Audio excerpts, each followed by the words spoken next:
Bonjour et bienvenue dans ce nouveau tutoriel. Aujourd'hui, je souhaitais attirer votre attention sur un point de vigilance assez important. Lorsque vous planifiez une réunion Zoom avec des participants équipés d'un codec de visioconférence. Il faut savoir que ces consoles de visioconférence fonctionnent avec des protocoles particuliers qui sont le protocole H323 et le protocole SIP. Et donc, à cet égard, il faut, dans les paramètres Zoom, faire un réglage particulier pour pouvoir permettre à ces codecs de pouvoir se connecter à votre réunion Zoom.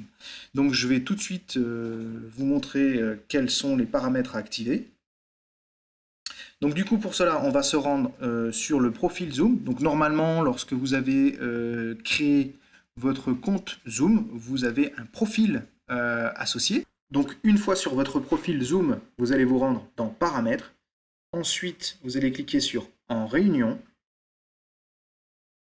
Et donc, vous allez vous apercevoir qu'il y a une nomenclature qui donc spécifie le niveau de cryptage des terminaisons tierces, donc les terminaisons de codec, c'est-à-dire soit, comme j'expliquais, en protocole SIP ou en protocole H323. Si ce cryptage est donc enclenché, les participants n'auront pas l'accès à la réunion, il y aura un message d'erreur. Donc il est très important de désactiver justement ce verrouillage, ce cryptage de points de terminaison tierce. Donc du coup, il vous suffira tout simplement de cliquer sur le bouton qui sera donc en position active pour le désactiver. Voilà.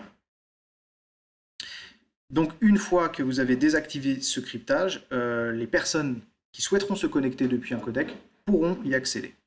Donc ensuite, lorsque vous programmez votre réunion, de façon à faciliter l'intégration du codec, je vous conseille de décocher la case code secret. Voilà, tout simplement pour faciliter l'accès au codec H323 et SIP à la réunion, de façon à ce qu'ils n'aient pas 36 000 codes à rentrer pour pouvoir accéder à l'espace de visioconférence. Donc une fois que vous avez rentré l'ensemble des paramètres de planification de votre réunion, donc vous faites évidemment enregistrer.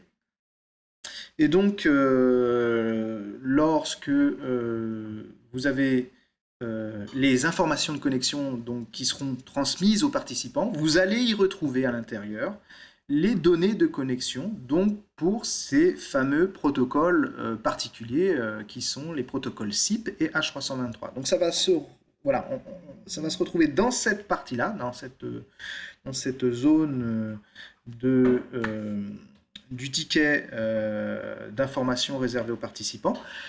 Donc ceux qui se connecteront avec le protocole SIP devront rentrer l'adresse suivante, alors que pour les protocoles H323, il faudra rentrer une adresse IP. Donc étant donné que nous sommes dans la zone Europe, il faudra rentrer soit l'IP d'Amsterdam ou l'IP d'Allemagne. Voilà, au choix.